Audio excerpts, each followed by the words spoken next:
मेरा नाम दिलफरेब रखा गया था। ये नाम मुझे यूं ही नहीं दिया गया। मैं अपने गांव की सबसे हसीन लड़की थी। हमारे गांव के बारे में भी कुछ अजीब व गरीब किस्म की बातें मशहूर थीं। कहा जाता था कि यहाँ पर कोई भी खूबसूरत लड़की अगर पैदा हो जाए तो वो जिंदा नहीं रहती। मेरे बाबा इस बात पर बहुत हंसते थे और कहते थे कि लगता है आज तक यहाँ कोई खूबसूरत लड़की पैदा हुई ही नहीं, इसलिए इस तरह की बातें बनाई गई हैं। क्योंकि खैर से मेरी उम्र 16 साल हो गई थी और मुझे कुछ भी ना हुआ था, लेकिन अम्मी इन बातों को बहुत ज़्यादा मानती थी, इसलिए मुझे घर से बाहर निकलने नहीं देती थी।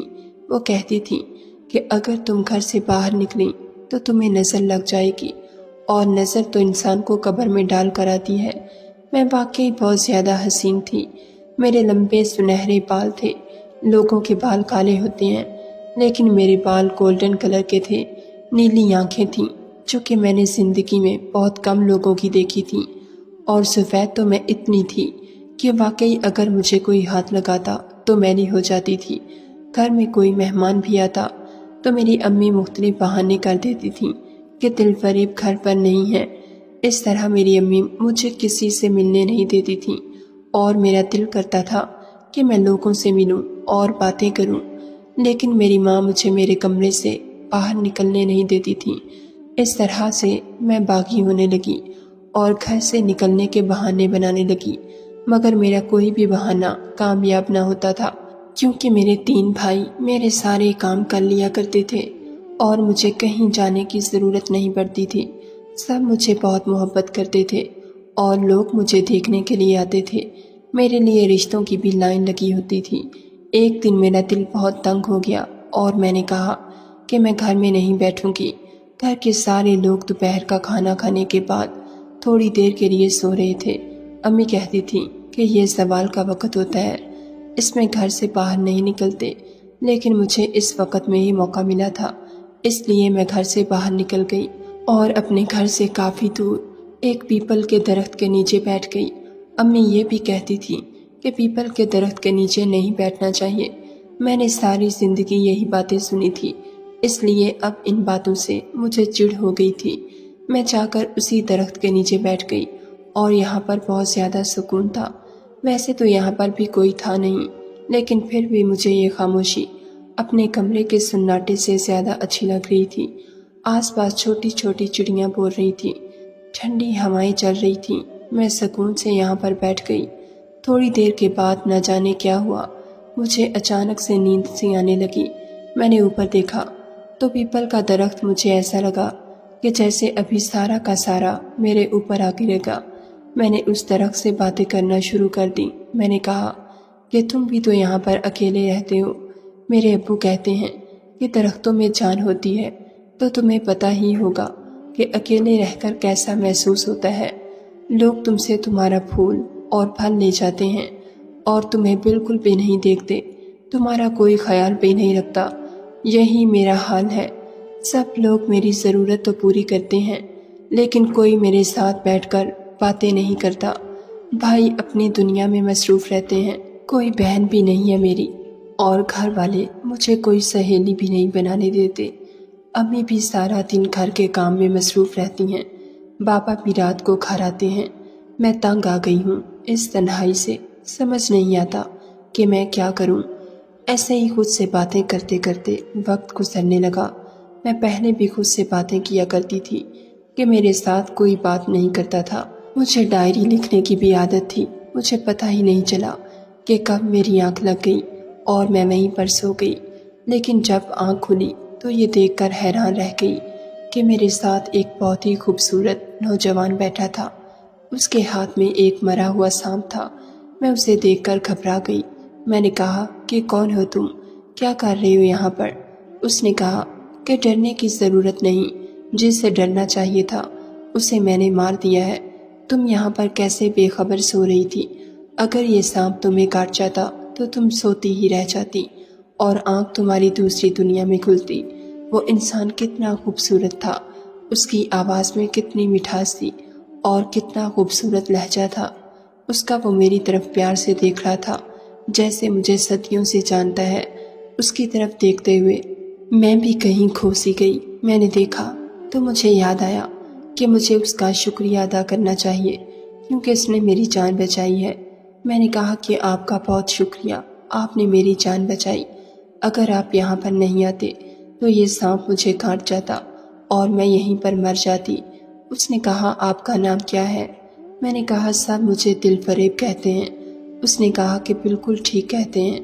میں نے کہا کہ کیا مطلب ہے آپ کا؟ اس نے بات بدل دی۔ میں کہہ رہا تھا کہ آپ کا نام بہت پیارا ہے۔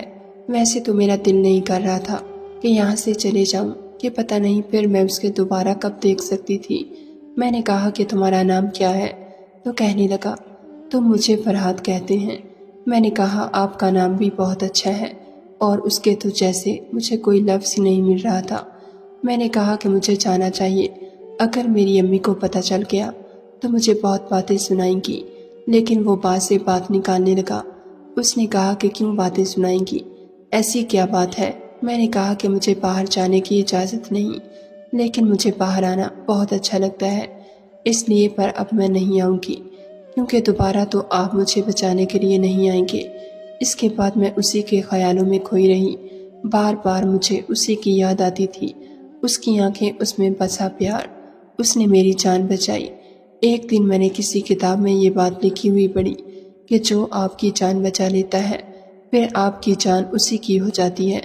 اس کا مطلب یہ ہے کہ آپ اس کے ہو جاتے ہیں۔ میں بھی اسی کی ہو گئی تھی، لیکن میں جانتی تھی کہ وہ دوبارہ کبھی بھی نہیں ملے گا کیونکہ میرے باہر نکلنے کی خبر میری ماں تک پہنچ گئی تھی اور اب اس نے باہر کے دروازے کو تالا لگا کر سونا شروع کر دیا تھا۔ انہی دنوں مجھے میری امی نے بتایا کہ تمہارے لیے ایک رشتہ آیا ہے اور ہم اس کے ساتھ تمہاری شادی کرنا چاہتے ہیں۔ یہ بات خاصی عجیب تھی کیونکہ میرے لیے پہلے بھی رشتے آتے تھے، سارا خاندان میرے پیچھے پڑا تھا۔ لوگ کہتے تھے کہ جہیز ہم بنائیں گے، گاڑی بھی ہم دیں گے، گھر بھی ہم بنا کر دیں گے، بس یہ پیاری سی لڑکی ہمیں دے دو۔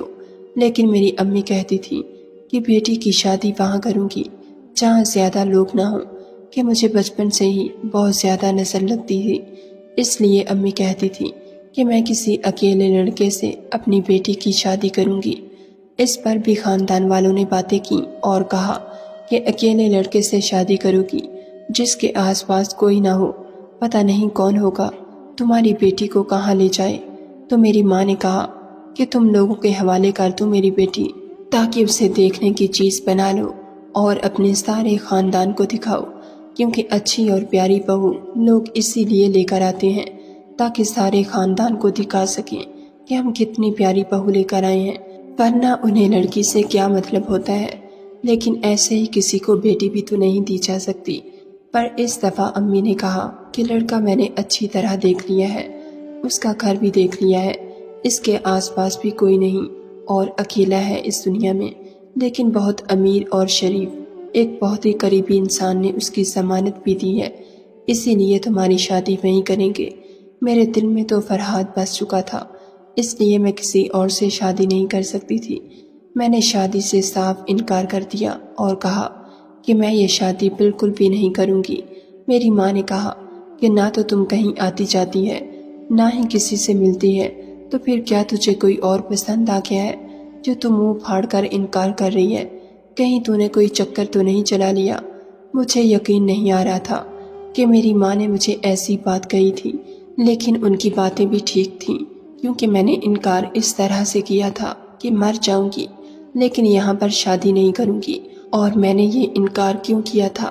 اگر میں یہ انکار کر بھی دیتی تو کیا فرحاد مجھ سے شادی کرتا؟ نہیں، اس کو تو نہیں پتا کہ میں اس سے محبت کر بیٹھی ہوں۔ پتہ نہیں وہ کون تھا، کہاں رہتا تھا، وہ ایک اجنبی تھا جس نے میری مدد کی اور میں نے اسے اپنا دل دے دیا۔ لیکن یہ بات سراسر بے وقوفی تھی کہ میں اس کے انتظار میں بیٹھی رہتی۔ میری ماں نے کہا کہ اس طرح کا رشتہ تمہیں دوبارہ ملے گا اور جب تک ایسا رشتہ نہیں ملے گا میں بھی تیری شادی نہیں کروں گی، پھر بے شک تو آخری سانس تک یہیں بیٹھی رہے۔ پاپا نے بھی مجھے سمجھایا کہ بیٹا اپنی امی کی بات مان لو، اور بھائیوں نے بھی کہا کہ یہ رشتہ اچھا ہے۔ ہم نے لڑکے کو دیکھا ہے لیکن مجھے کسی لڑکے کی تصویر نہیں دکھائی کیونکہ یہ دستور نہیں تھا۔ ہم لوگ گاؤں میں رہتے تھے، यहाँ पर तो मेरा एक दफ़ा इनकार करना ही बहुत बड़ा तमाशा बन गया था, जबकि मैंने सिर्फ इतना ही कहा था कि मुझे अभी शादी नहीं करनी। ये तो नहीं कहा था कि मैं किसी और को पसंद करती हूँ। लेकिन मेरे घर वालों ने इस पर भी मुझ पर इल्ज़ामात लगाए थे, क्योंकि ये गांव था और यहाँ पर लोगों की सोच अजीब तरह की थी। जब मुझ पर ज़्यादा ही बातें होने लगीं तो मैं भी परेशान हो गई कि मैंने तो सारी ज़िंदगी कुछ किया ही नहीं, बनी बनाई इज्जत मट्टी में मिल रही है। इसीलिए अम्मी से कह दिया कि मैं शादी करना चाहती हूँ, मैं करूँगी शादी। मेरी शादी की तैयारियाँ शुरू हो गईं, लेकिन मैं बिल्कुल भी खुश न थी। मेरी माँ ने शादी में भी गिने चुने लोगों को ही बुलाया। जब रिश्तेदारों ने पूछा कि दिलफरेब की शादी कहाँ की है, तो मेरी माँ ने कहा कि जहाँ भी की है अच्छी जगह पर ही की है। मेरे बाबा ने मेरी माँ को कहा कि तुम ज़्यादा ही अजीब व गरीब किस्म की बातें करती हो, कोई हमारी बेटी को जान से थोड़ी मार डालेगा। जो तुमने उसे बाहर नहीं जाने दिया, उसकी शादी हो रही है तो उसकी शादी में कम से कम लोगों को आने दो। लेकिन मेरी माँ ने कहा कि दुल्हन बनकर और भी प्यारी लगेगी, इसीलिए किसी को नहीं आने दूंगी। बल्कि मेरा होने वाला दामाद भी बहुत खूबसूरत है, इसीलिए उसका चेहरा भी किसी को नहीं देखने दूंगी। और ये भी जब तक दुल्हन बनी रहेगी, घूंघट में ही रहेगी। सारी जिंदगी इसे नजर नहीं लगने दी, तो अब भी नहीं लगने दूंगी। तो मैं याद नहीं बचपन में इसे कैसे नजर लगती थी। सारी सारी रात हम लोग बैठे रहते थे, इसका ख्याल रखते थे। औलाद को कुछ हो जाए तो माँ बाप ही जलील होते हैं और किसी को कोई फर्क नहीं पड़ता। मेरी शादी पर भी अजीब तरह का माहौल था। अम्मी किसी को दुल्हन के पास जाने की इजाज़त भी नहीं दे रही थी। मैं भी घूंघट में थी और मेरे दूल्हे को भी बहुत मोटा सेहरा पहनाया गया था, जिसमें से उसका चेहरा दिखाई नहीं दे रहा था।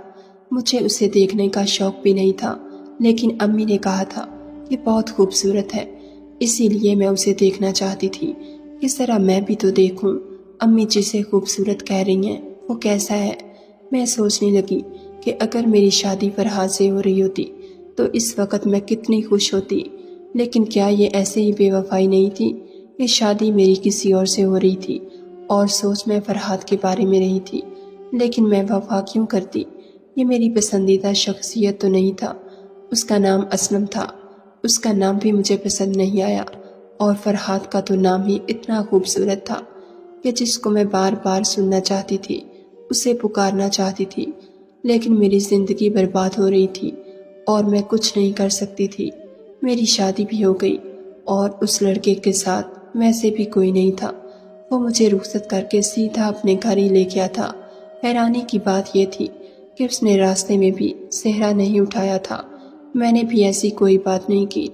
मेरे शौहर का घर वाकई ही बहुत खूबसूरत था, बिल्कुल महल जैसा। ये घर नहीं था, ये बंगला भी नहीं था, तो वाकई महल था। लेकिन इस वक्त मुझे कोई भी बात खुश नहीं कर सकती थी। इंसान ने घर को गले नहीं लगाना होता, इंसान के साथ रहना होता है। और अगर इंसान उसकी पसंद का ना हो तो ज़िंदगी वैसे ही बर्बाद हो जाती है। मैं दुल्हन बनी अपने कमरा या रूसी में बैठी थी। जब मेरा शौहर आया तो मैंने पहले ही सोच लिया था कि मुझे उससे क्या कहना है। मैंने साफ कह दिया कि वो मुझसे दूर रहे, क्योंकि मैं किसी और को पसंद करती हूँ। उसने कहा कि अच्छा, तुम्हारे माँ बाप ने तो मुझे ये बात नहीं बताई। कौन है वो जिसे तुम पसंद करती हो, कब से जानती हो उसे? मैंने कहा कि बस एक दफ़ा मिली हूँ। वो कहने लगा कि एक दफ़ा मिलने से उसे पसंद कर बैठी हो। मैंने कहा कि इतना पसंद कर बैठी हूँ कि तुम्हें अपने करीब बर्दाश्त नहीं कर सकती। मैंने अपना घूंघट तक नहीं उठाया था। थोड़ी देर खामोशी छाई रही और फिर शौहर ने ये अल्फाज बोले कि तुम भी तो यहाँ पर अकेले रहते हो।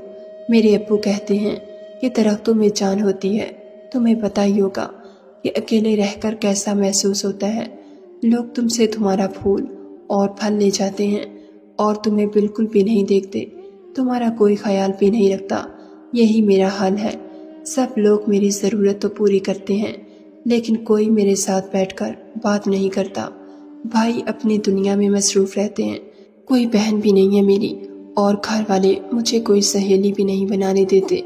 अम्मी भी सारा दिन घर के काम करती रहती हैं, बाबा भी रात को घर आते हैं। मैं तंग आ गई हूँ इस तन्हाई से, समझ नहीं आता कि मैं क्या करूँ। میں نے ایک جھٹکے سے گھونگھٹ اٹھایا اور سامنے کا منظر دیکھ کر حیران رہ گئی۔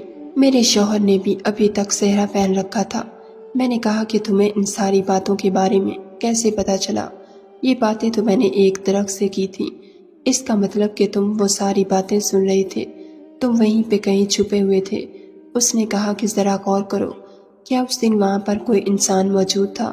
میں نے اپنی یادداشت پر غور کیا تو مجھے یاد آیا کہ آس پاس کوئی بھی نہیں تھا، وہ علاقہ بالکل سنسان تھا، مجھے کسی کی موجودگی کا احساس نہ ہوا تھا۔ پھر یہ ساری باتیں اسے کیسے پتہ چلیں؟ میں بری طرح گھبرا گئی تھی، مجھے سمجھ نہیں آ رہا تھا کہ کیا ہو رہا ہے۔ میرے سامنے جو یہ شخص بیٹھا تھا وہ کون تھا؟ جب سے میں اس گھر میں آئی تھی اس گھر سے عجیب و غریب قسم کی خوشبو کیوں آ رہی تھی؟ ایسی خوشبو جو مجھے مدہوش کر رہی تھی۔ اس نے کہا کہ نہیں، تم نے یہ باتیں مجھ سے کی تھیں کیونکہ میں اسی درخت پر رہتا تھا۔ اچانک سے ایک سرد لہر میرے پورے وجود میں دوڑ گئی اور جب سامنے بیٹھے شخص نے سہرا اٹھایا تو میں حیران رہ گئی۔ وہ کوئی اور نہیں، فرحاد تھا۔ میں بے ہوش ہو گئی۔ تھوڑی دیر بعد مجھے ہوش آیا تو فرحاد ہی میرے سامنے بیٹھا تھا۔ لیکن یہ کیسے ہو سکتا ہے؟ وہ میرا دلہا بن کر میرے سامنے کیسے بیٹھا تھا؟ اسے یہ معلوم نہیں تھا کہ میں اس کے ساتھ شادی کرنا چاہتی ہوں، اور پھر اس نے یہ کیوں کہا کہ میں اس درخت پر رہتا تھا؟ اور فرحاد نے میرا ہاتھ پکڑنا چاہا تو میں نے اپنا ہاتھ پیچھے کر لیا اور کہا کہ کون ہو تم؟ میں پوری طرح ڈر گئی تھی۔ میں ایک جن زادہ ہوں جو اس پیپل کے درخت پر کئی سالوں سے رہتا ہوں۔ اس دن جب تم یہ باتیں میری طرف دیکھ کر رہی تھی تو میں تمہیں دیکھ رہا تھا۔ مجھے تم سے اسی وقت عشق ہو گیا تھا۔ پھر تمہارے سامنے ایک سانپ کو دیکھا تو تمہاری جان بچانا میرا فرض تھا۔ اس کے بعد سے میں نے تمہیں اپنے لیے پسند کر لیا تھا۔ جب تم اکیلے میں بیٹھ کر مجھے یاد کرتی تھی، میرے بارے میں باتیں کرتی تھی، تم نے شادی کے لیے انکار کیا۔ میں وہ سب کچھ دیکھ رہا تھا۔ میں تم سے شادی کرنے کے لیے آیا تھا۔ میں نے سارے انتظامات کیے تھے۔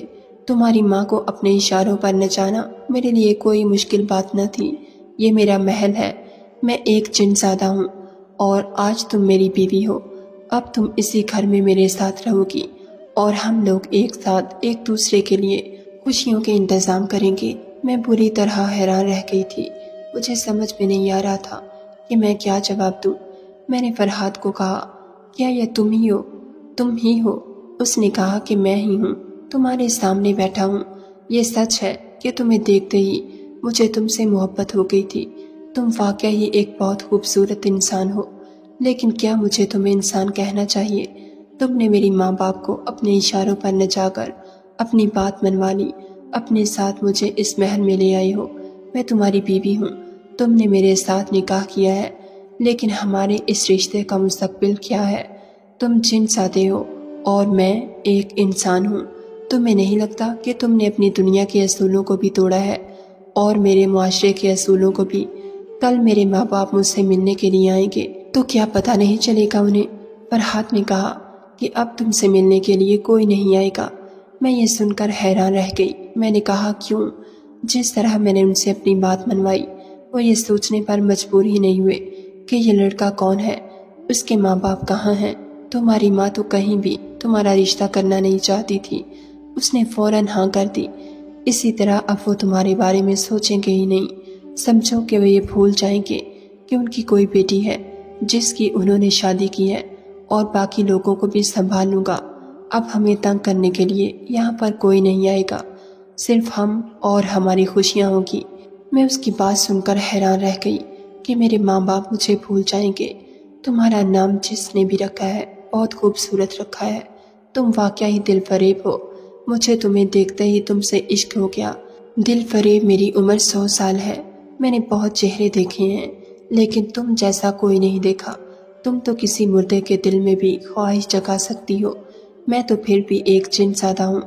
بہت عشق کرتا ہوں تم سے، اپنی ساری زندگی اب تمہارے ساتھ گزارنا چاہتا ہوں۔ تمہیں دنیا کی ہر خوشی لا کر دوں گا۔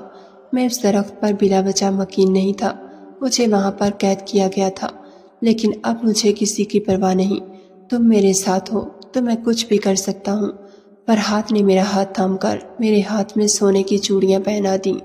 اس نے میری دونوں گلائیوں کو सोने की चूड़ियों से भर दिया था। उसने कहा कि अभी देखो आगे आगे क्या होता है, तुम जो मांगोगी वो तुम्हारे कदमों में होगा। मोहब्बत और कुछ नहीं देखती, मैंने भी और कुछ नहीं देखा, सब कुछ भूल गई और इस रिश्ते को कबूल कर लिया।